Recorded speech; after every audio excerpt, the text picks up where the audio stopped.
Yeah, the move. Whatever hand you hit, you move to that side. Left hook, boom! You gotta think of throwing punches. Your job is to throw punches. A dog with sheep, it will become a sheep.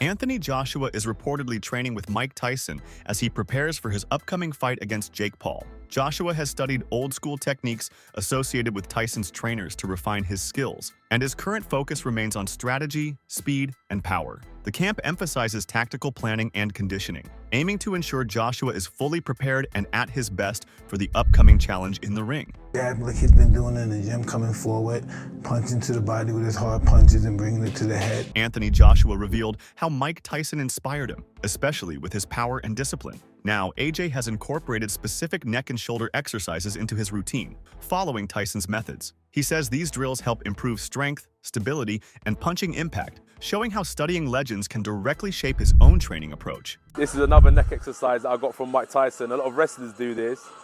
Quite dangerous, actually. Physios don't like this type of stuff, but it's good for neck conditioning. It's called neck bridges. And it's flexibility and strength at the same time. So it's a really good exercise if you want to strengthen up your neck area. Mike Tyson advised Anthony Joshua, praising him as an incredible fighter. He emphasized that continuous fighting is key to improvement, saying staying active in the ring helps sharpen skills, build confidence, and maintain peak performance. What advice would you give to somebody like AJ? That he has a lot of talent and not to get discouraged. He only loses when he quits. When you quit, all the doors of opportunities close. You know what I mean? You just have to be game. And then don't get discouraged if you lose. Listen, you just lost. You may have got $30 million. I just think the more time you lay off, the worse you get. You have to fight to be the best. You have to do it more and more and more. Anthony Joshua is training intensively in camp, adopting elements of Mike Tyson's style. He includes specialized neck rolls and strength exercises to build resilience and power, focusing on overall conditioning, speed, and technique. The workouts are designed to enhance his punching impact, agility, and endurance, showing how AJ is fully committed to refining his skills and dominating in the ring.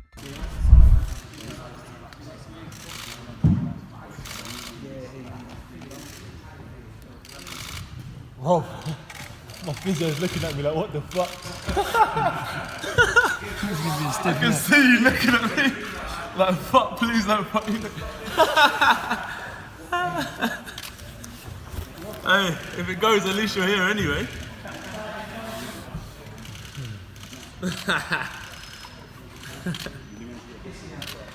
You know, 43,000 tuned in. Oh, mate. I know I started this shit. Just trying to set up the physio table, put the flats on it. Anything. Get back up there. I'm easy, boss. Eat.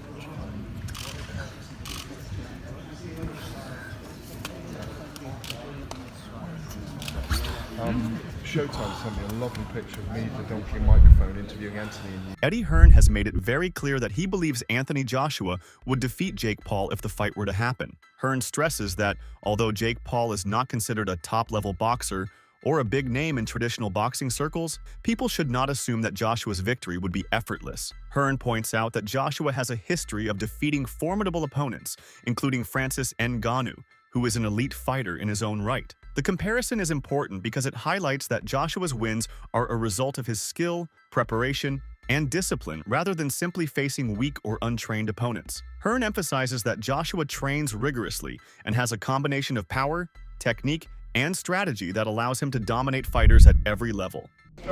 Jake Paul, Anthony Joshua 50-50 fight, what do you make of that? Yeah, I just said in another interview, great if it is. I mean, if it is, then you've got no problem seeing it.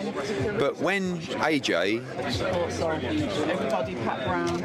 I mean, decapitate's a strong word, but you know, when he renders Jake Paul unconscious like he did to Francis Ngannou, don't then say, "Oh, well, it was Jake Paul." Do you know what I mean? I mean, when AJ beat Francis Ngannou, Ngannou just had a fight that could have gone either way with Tyson Fury.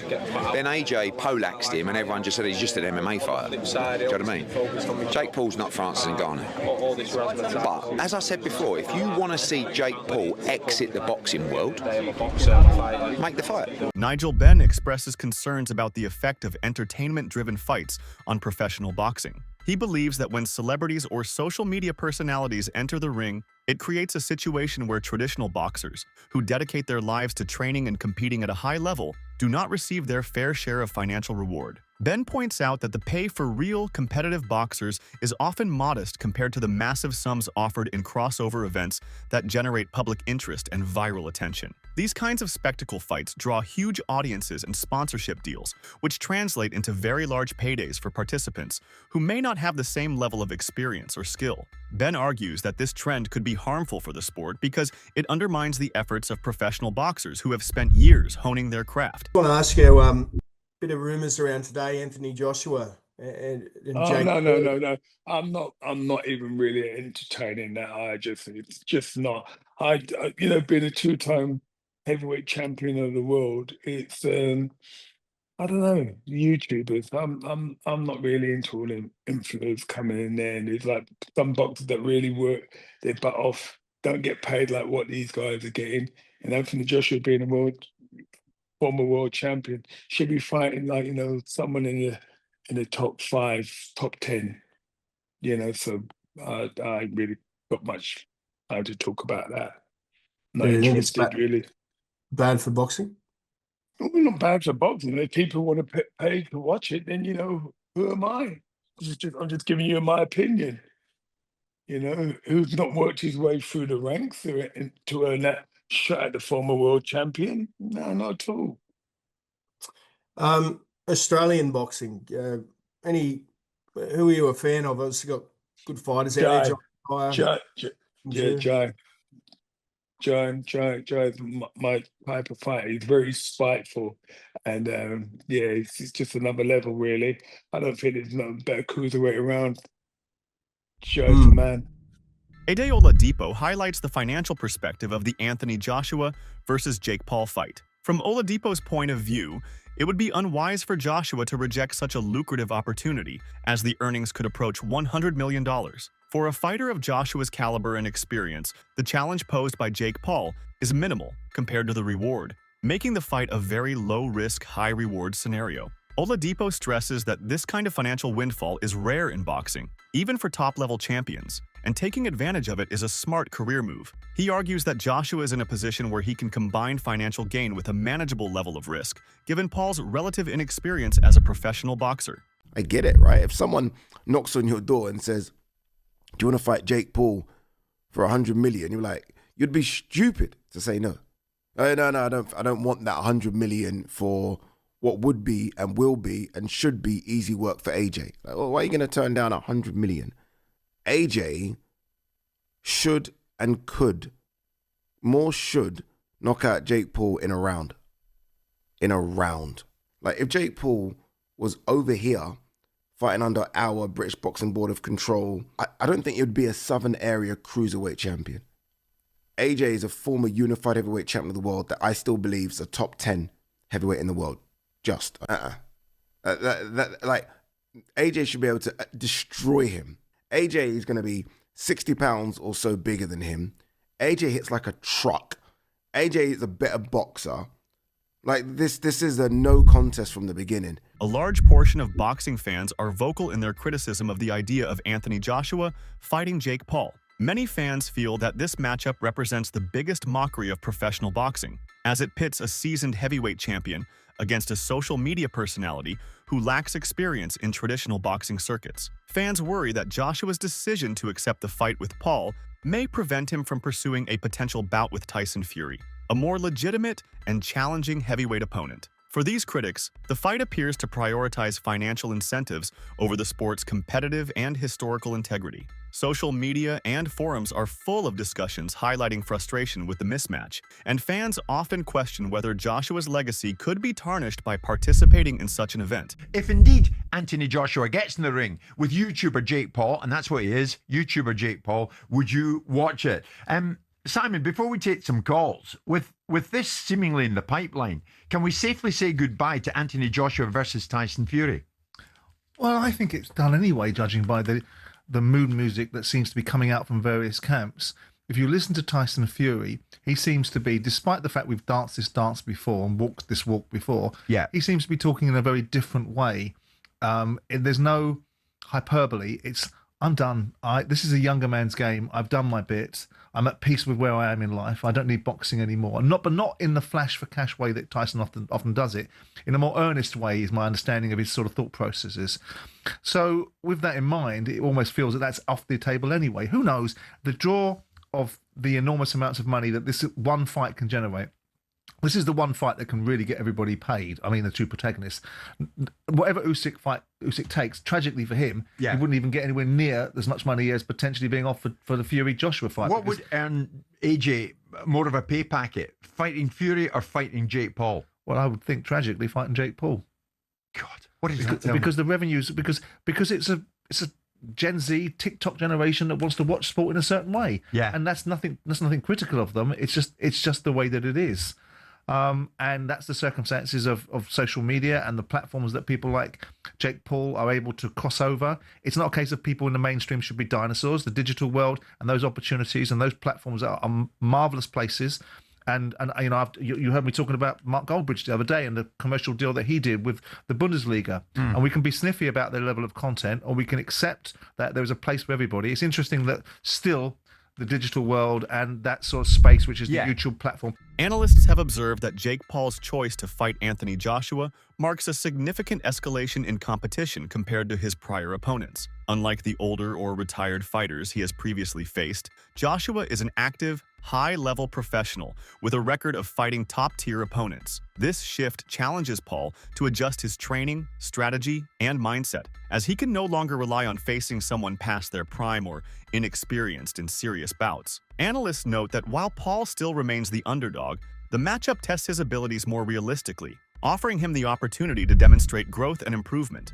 Maybe even bigger than the Mike Tyson fight. It's hard to say, really. Tyson was a big name, but it's going to do numbers regardless, because Joshua is a big name, and then people are going to be tuning in to see Jake Paul get knocked out. Right now, Eddie Hearn talks about Jake Paul taking this Joshua fight. I mean, my estimations of Jake Paul would go through the roof if he signed to fight Anthony Joshua, because I just can't believe in my mind that he would do something like that. I mean, Gervonta was a smart one because of his size. Like, you know, I think actually he would have had a lot of success against Jake Paul, but the size is a problem. But this would just be, you know, like if Jake Paul was to take the fight with AJ, you'd really have to maybe carry his balls in a wheelbarrow on the ring walk, you know, because AJ wouldn't mess around in there, you know. So it would be huge, but nothing, you know, to tell you it's close. Just a few conversations so far. Damn right, if Jake Paul takes this fight, he's got some major balls on him. And I know people hate influencer boxing, but come on, he's not fighting an old, retired, past the prime MMA fighter. No, he's fighting a legit boxer who's massive, 6'5", 6'6", jacked, 240, 250 pounds, shredded, power puncher. Do we need to remind ourselves of what Joshua did to Francis Ngannou? Francis Ngannou was coming off a pretty good performance over Tyson Fury. He didn't get the win in that fight, but you could argue that he did actually win that fight. And Ngannou, throughout his entire MMA career, in 4-ounce gloves, very rarely got hit. He could take a punch. He's got a big, fat African head. Big, thick neck, traps, back. He just can't really be hit. And look what Joshua did to Ngannou. Shane McGuigan has expressed skepticism about whether the Anthony Joshua versus Jake Paul fight will actually take place. He describes the idea as farcical, questioning the practical and logistical elements that would allow the fight to happen. McGuigan points out that while there is public interest and media hype, multiple factors could prevent the fight from materializing, including contract negotiations, promotional issues, and the physical and reputational risks involved. He also notes that from a sports perspective, the matchup may not make sense for Joshua if the primary objective is maintaining competitive credibility. McGuigan's comments reflect the concerns of many in the boxing industry who are wary of prioritizing entertainment and financial gain over legitimate sporting challenges. Before we wrap this up, Anthony Joshua, Jake Paul reports. What do you make of it? And if we were to see AJ step in with Jake Paul? I said it yesterday, I'll say it again, I think it's fast. I just don't see how it's going to materialise. I didn't think the tank fight would materialise, and it didn't. And you know, it's all good saying that you're going to box somebody, and then but until literally they're on the ring walk and in the ring, and I'm not going to believe it. Away from AJ, what do you make of the Devin Haney and Brian Norman Jr. fight next week? It's an interesting fight. Haney's up at 147. He looks good. He looks physically good. It's mad to think he's only 26 years of age. Confident-wise, I don't know what that Garcia fight took out of him. Because yes, he tested positive afterwards, but I believe that his Achilles heel is punch resistance, and I think it'll be interesting. I don't know enough about Norman, but I think definitely test him, and maybe Devin Haney will hold a better shot now. He's up at 147. But yeah, it's an exciting matchup. I think it's a genuine hard fight for him. Analysts have noted a shift in how Jake Paul is perceived within the boxing world. While he was previously seen primarily as a celebrity or social media personality, he is beginning to gain recognition as a legitimate boxer, in part due to the increased level of competition he is facing. This growing perception of Paul as a real competitor has influenced how fans, trainers, and commentators view him, and it is leading to a new respect for his efforts and accomplishments. Analysts point out that this realization does not mean Paul is on the same level as elite boxers like Joshua, but it does signify a step toward credibility. I'm just saying. I feel like the one that I was mostly from you was the Anderson Silva one. Where Anderson Silva had like one sick round where he's like, whoop, whoop, doing it what Anderson Silva does and missing everything and cracks him and whatever. And then he just like the next few rounds, he's back to like just getting his butt kicked by Jake Paul and walking around, doesn't look the same. Yeah. But again, I don't think these guys are actually getting dropped to like faking. I think Jake Paul actually has that kind of power. I just feel like they kind of know the deal. Okay. Yeah, we're gonna fight. Yeah. We're gonna fight. I make a lot of money. You make a lot of money, not as much money as me, but you make more money than you ever would. Yeah. So you take it. It is what it is. But I don't know. Kind of sucks to see all these legends, right? Like of the sport. Like, you don't want to see that. You don't want to see this guy is losing to freaking Jake Paul. I will say I loved everything about the Tyson fight in the lead up, and then as I'm actually watching it, I'm like, all right, this is actually fucked up. My bad. Yeah, it's like senior. Even when he turns around on camera in the interview in the boxing room. People are beginning to take him more seriously, acknowledging that he trains rigorously, studies boxing techniques, and is willing to step into challenging fights. This development has implications for his career trajectory, as the acknowledgement of his skill can help him attract more serious opponents and higher profile bouts in the future. Analysts suggest that while he is still learning, the fact that he is taken more seriously represents a notable change in perception and marks a turning point in how crossover fighters are viewed in the boxing community. That he probably knows some other stuff like how much Anthony Joshua made. Is he in debt? Does he have to do? They know these. There's an outside motivation to want to do it. Yeah. And then that's probably why guys like Tyson or whatever would like, well, yeah, I need to pay some bills. Let's do it. It also gets their name back out there, like in a big way. And it has to be a big enough name that people are interested at all. Yeah. And I think at this point, Jake Paul is taken a little more seriously than before. Like, if it was the first fight, I think it's a lot different. But then at this point, I think it's more like, oh yeah, it's a thing. It's an exhibition. It's a model. Yeah. This has got to be big money because even Anthony Joshua's last fight that he lost, he reportedly earned about 25 million pounds. And when he fought Francis Ngannou in March, he approximately made $50 million. Wow. So, like, rumor mill has it so that Jake Paul is set to potentially Jake Paul might earn $92 million from the Anthony Joshua fight. That's it for today's video. Stay tuned until next time.